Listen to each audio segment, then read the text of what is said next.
Hi, everyone. My name is Jen Lau. I am a Senior Director of Primary Care Transformation within the Office of Population Health at New York City Health and Hospitals, and coincidentally, former President of LA County, Dr. Mitch Katz, is now the President at New York City Health and Hospitals, so fun to see all the connections between the presenters. Thanks so much for the opportunity to share some of our work. So this slide will outline some of the things I'm going to cover today. Next slide. Very briefly, a little bit about who we are. We are the largest public safety net system in the country. We serve over 1.2 million patients annually. We operate 11 hospital sites, 5 long-term care facilities, and over 70 outpatient clinics. We have school-based health clinics. We offer our home-based services, and we also have an affiliated insurance plan, Metro Plus. That's part of our system. Approximately 475,000 of our patients are uninsured, and we have certainly a diverse patient population, one of which is linguistically diverse, and you can see that, there are about 190 languages spoken across the system. Next slide. Here is a snippet of some of the guiding principles and objectives for the Office of Population Health. We like to take a proactive approach to addressing avoidable human suffering, and the objectives of any intervention is we want to make sure that the patient and family are at the center of his or her care. We're meeting consumer needs and demands for care. We really want to emphasize care happens in the visit as well as between visits, so how can we enhance patients' abilities to self-manage, and also working with others to help him or her be healthy. And, all this to say that, OpenNotes is no different than this, and ultimately we look for interventions that are high impact, and help patients find care that's more accessible and convenient. Next slide. So I think not surprisingly, OpenNotes is a pretty compelling initiative for us to take on. So we've decided to provide open access to patient charts via MyChart, which is the Epic patient portal. What you see on the screen are different icons that our patients have access to. The lower left is actually the icon for OpenNotes. Soon after we implemented, we actually decided to change the label on this, so it actually says read your doctor's notes. So we found that this was more immediately transparent to our patients, and they could better understand what this button was for. Next slide. So currently our OpenNotes exists in Epic MyChart, which not every facility in our hospital is on yet. I'll talk about that in a little bit. All our outpatient visit notes are shared by default in Epic. So at the outset, for every clinic that went live, we decided to go by default at the start. And we are also sharing resident notes, which, as you can see, are shared once co-signed by an attending.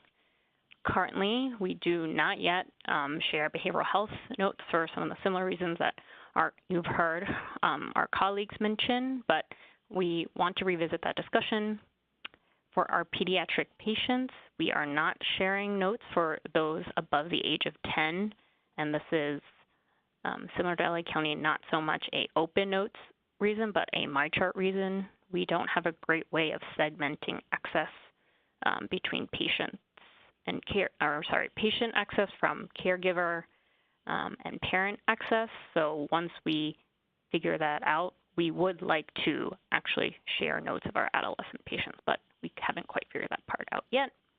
And our providers can decide to opt out of sharing individual notes on a case-by-case basis. Next slide.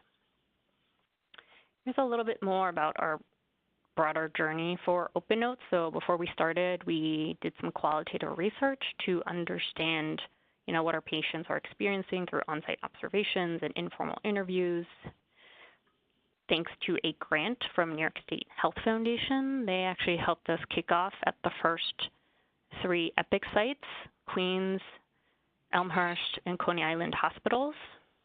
Since then, OpenNotes is now part of standard build, so once a site goes live on Epic, OpenNotes is already enabled. I'm sure it's no surprise to folks and the experienced implementers on this phone call, but securing provider and senior leadership buy-in was incredibly important. So we had solicited support and received support from chief medical officers, CEOs. This took a lot of face time and virtual time at presenting and hearing concerns at directors' meetings and departmental meetings. Now, it's less about some of the technical things outside of the certain departments I mentioned earlier, but it's about understanding how are we going to influence both patient and provider behavior. And so we're looking to other disciplines and looking at behavioral science to see how we can do that. So for example, for providers, we know that defaults, people tend to go with the flow of a default. So it was really important for us for having OpenNotes be a default option for that reason. The emails that come out of Epic are actually signed or sent via your care team. So it looks like the care team is communicating with the patient. In some of the videos we created to teach patients about OpenNotes, we frame the access to OpenNotes or access to the note as patient empowerment. And right now we are exploring how to actually test and quantify the efficacy of some of our efforts. So for example, we are trying to measure how effective it is to send out, say, an email in Spanish for Spanish-speaking patients about viewing their notes. We also have one RCT for providers to see whether or not sharing provider performance, so how often a provider shares his or her note relative to his peers, his or her peers, impacts patient view rate. So we're really trying to increase the rigor around some of the interventions we're doing to try and increase view rate. Next slide. Here is a visual representation of how we expanded OpenNotes. So you can see early in 2017, it was really only at the 3 Epic sites. We actually first started with primary care and then expanded to specialties. Last year in 2018, we expanded to peds and then enabled resident note sharing. And this Epic Go Live 3, so approximately October 2018, was the first time that OpenNotes was part of standard build. And you can see for the rest of 2019, we are rapidly racing to get the rest of the system all on Epic and off of some of our legacy electronic medical record systems. So come 2020, there will be a lot more patients and a lot more practices on my chart, which would be great. Next slide. So here is OpenNotes in a few numbers. This goes through March, so this is just before our Go Live 4. But you can see that there are 286 Epic departments that are currently participating. This roughly translates to about 1,500 providers that are sharing their notes. Over 905,390 notes have been shared, and our view rate among my chart patients is about 9.1%. So, OpenNotes is slow and steady. I think one of the early concerns from providers is that all my patients are going to start opening their note and they're all going to start asking me questions. I think OpenNotes is a complicated process, not just OpenNotes. It's my chart. It's education and training, and it's totally worth it. And right now, much of our effort is less on OpenNotes per se, but just on broader awareness and adoption of my chart. In 2018, can you go back? Thanks. We also wanted to make sure that we asked our patients what they thought, so we conducted a survey, and we asked, one of the questions that we asked our patients is, how strongly would you recommend OpenNotes to friends and family? And so that's what we mean when we say the Net Promoter Score, which is a nice proxy for customer satisfaction. And you can see there's a score of just over 77%.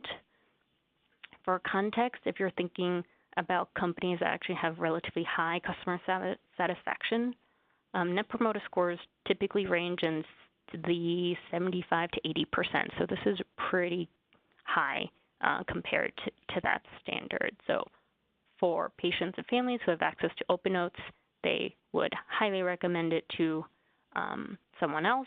And when we asked our providers what they thought about OpenNotes, you can see that, it echoes some of what my colleagues have said, that providers, after the fact, reported that there was little to no impact on both their workflow and workload. Next slide.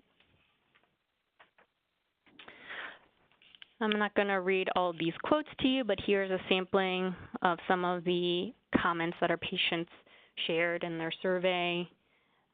Again, it echoes positive experiences with OpenNotes and echoes some of the previous research referenced. Our patients mentioned that they had improved patient-provider relationship. It increased trust between him and herself and their physician. They felt that they had a better understanding of their medical condition, were better able to follow their care plan. And you can see this last quote, they were actually hungry for more information. Next slide. Just some quick quotes from our providers. Again, all in all, positive interactions, and again, little to no impact on their workflow or workload. And we're very appreciative of actually some of the conversations that they had, and we're impressed, perhaps surprised, I think might be a better word, by how empowered some of their patients felt after the fact. Next slide. So, no initiative is not without challenges. So for us, as I mentioned earlier, patient portal uptake is still relatively low. We're focusing a lot on enrollment and actually ramping up broader functionality across MyChart in our patient portal, which leads me to my second bullet. Earlier this year, not everyone in our health system had access to Epic, which means they did not and could not participate in OpenNotes. So that's rapidly changing. I think some of my colleagues who have Epic know that just getting to OpenNotes can be challenging just within MyChart. So I think through successful lobbying and partnership with other Epic organizations are working with Epic to make it a little easier and more obvious to find visit notes, both on a web-based version as well as on the app. And you saw 190 languages are spoken in our system. The EHR is only available in one language right now, English, so we do a lot of support sort of outside to help meet some of the language needs of our patients, but unfortunately it's not an inherent function yet. In addition, some of our challenges are just, resourcing within our system. So much of our IT resources are currently focused on Epic implementation and getting all sites up and running, which means fewer resources for us for MyChart optimization or even just OpenNotes optimization. And, you've heard it in some of the previous presentations, there is always hesitation and anxiety among providers who are just getting used to this concept, but eventually those concerns are unrealized. And I think for those who are considering launching OpenNotes, just anticipating that and just providing a lot of resources up front to manage that and communicate and educate. Next slide. So here are some of our next steps. Our biggest thing, again, is continuing the system-wide implementation of Epic. We've actually bulked up some of our provider education, so it's the third sub-bullet. In providers' clinical documentation training before they go live on Epic, there are a couple slides or components focused on OpenNotes. In addition, we have an OpenNotes-specific e-learning module, which is an interactive online module where providers can actually go through a couple scenarios about OpenNotes, whether or not they should share, and actually providers interact with the module by clicking in order to actually advance through the training. In addition, we're continuing to augment MyChart overall, so we're not just championing OpenNotes, but just this idea of an electronic front door, that there's a new way of actually engaging with the care team and the healthcare system at large. We do want to revisit the discussion about sharing mental health notes. We do have quite a few number of collab care clinics, so integrated primary care and behavioral health clinics, who would be interested in sharing behavioral health notes. So we're going to revisit that conversation with those at the lead to lead that conversation, and starting to think through some additional metrics. You've heard me talk a little bit earlier about some of the RCTs we're trying to run. Some of the other metrics that we capture are pretty specific and granular to really try and understand the root cause of different utilization patterns that we see. So for example, we measure number of notes signed, number of notes shared, how many of those notes were then pushed to patients who were then offered MyChart, who then actually signed up for MyChart, and then what was the view rate on that. And similarly for patients, we take a patient view as well. How many patients have encounters with signed notes? How many of those patients also have MyChart? And then how many of those actually view their note? So really trying to develop the metrics to help measure the impact of some of our interventions as well as just adoption overall. Next slide. So this is my last slide, just some reflections for the group to consider. Communicate, communicate, communicate. It was really important for us to engage both providers and staff very early and adopt a tailored approach if necessary, whether that's always in-person meetings for one group, always presenting at every single meeting if necessary. We were there for our teams to really understand the importance of OpenNotes. I think that then translated to really strong sponsorship from clinical teams. And it was so important for us that the clinical leads were messaging this and promoting this as opposed to IT. We knew that would be, a dead end if, IT was here marketing this. It was about making an impact on patient care and our patients, so that's why it had to come from our clinical teams and our clinical leads.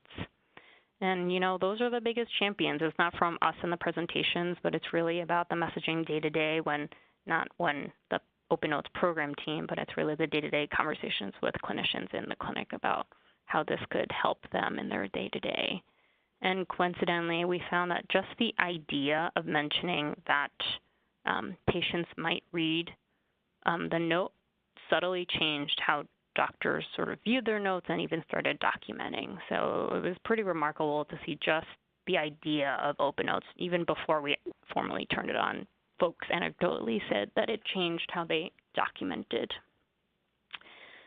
I think the other thing, which was really important, again, defaults.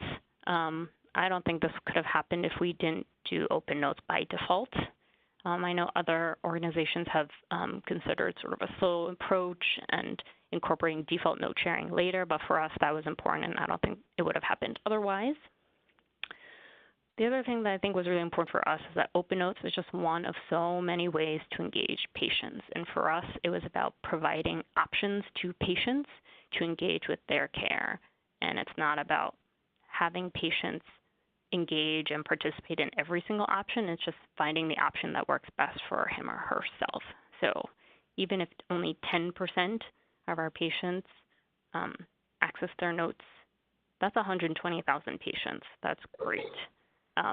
And so one of the other things that I oversee as part of my team is broader telehealth. So OpenNotes is one piece of MyChart, which is one piece of the broader sort of digital toolbox that we like to call at Health and Hospitals. We're exploring text-based communication, care delivery, video visits, et cetera. So it's really helpful to sort of think about what else is OpenNotes a part of. I think the other thing that was really surprising for us and important for us to remember is that our patients are ready, and it's really easy to buy into anecdotes that we've been telling ourselves. Our patients are either too poor or they're not tech savvy enough and they won't understand. So it's really easy to underestimate our patients because maybe they don't speak English as a first language. But I think, buying into those anecdotes really reinforces, inequity, and particularly inequity to access to technology that could be really great to enhancing the care that they receive, because we know our patients, they want convenience, they want more time back in their lives. And, for some of the language barriers, others mentioned this proxy access was really great help engage other members of either their family or caregivers who do and can understand English to help bridge some of these language barriers. And our patients know what they need. They're pretty savvy. Even in New York City, which is a fairly diverse city, our patients are used to navigating a predominantly English-speaking world. So I don't think we give our patients enough credit for their capacity to navigate and problem solve. And, last point, measurement of performance is important, both from the implementation phase, but as well as both measuring and patient satisfaction and just knowing troubleshooting, knowing, where you need to port your resources. So that's it from me, and I'll stop there. Thanks, Jen.